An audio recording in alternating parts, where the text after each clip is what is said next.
Today, we'll be learning about a force so powerful, it can quietly turn pocket change into a fortune, without you lifting a finger. It's not magic. It's not luck. It's not even new.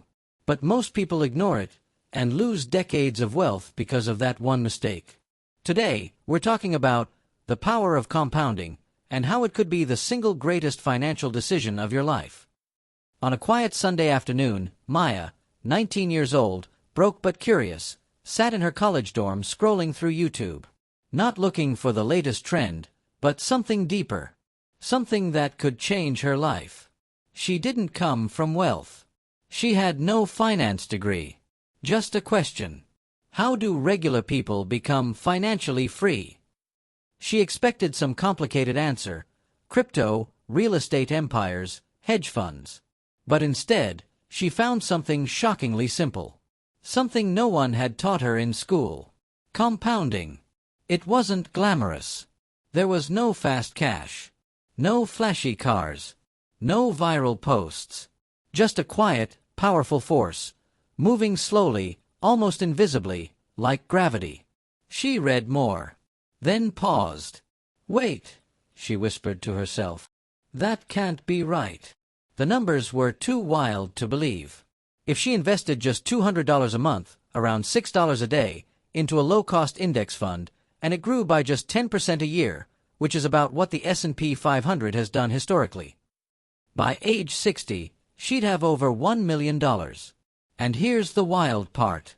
She'd only have contributed $96,000 total over all those years. The other $900,000 plus? That would come from interest earning interest. Money growing money. The snowball rolling downhill. That's compounding. No lottery tickets. No risky trades.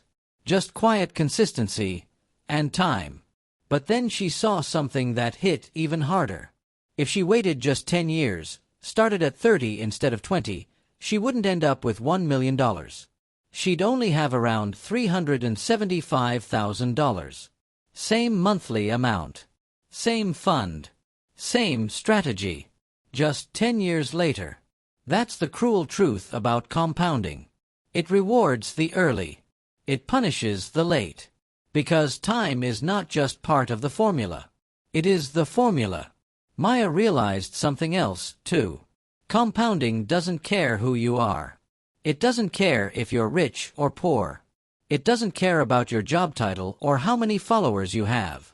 It only cares about how soon you start, how consistent you are, and how long you stay in the game. So, she started. Not with thousands.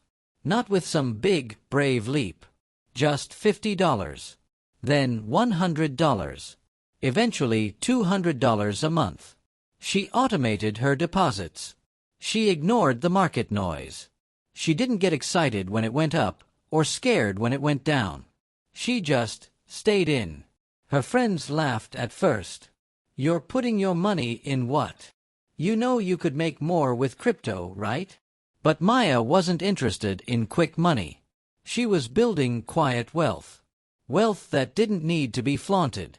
By 25, her portfolio passed $20,000. By 35, it hit 6 figures. By 45, it was snowballing, faster and faster, without her lifting a finger. Because she understood something most people don't. The goal isn't to get rich quick. It's to get rich slow and stay rich.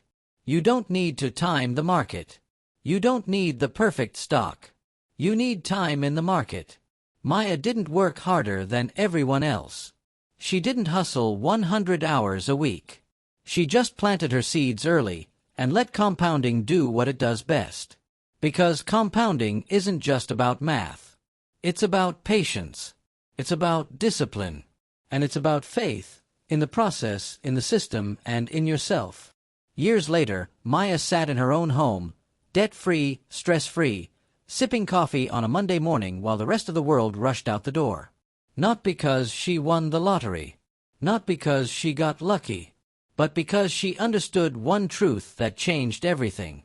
Money doesn't grow on trees. But it grows like one. All it needs is a seed. And time.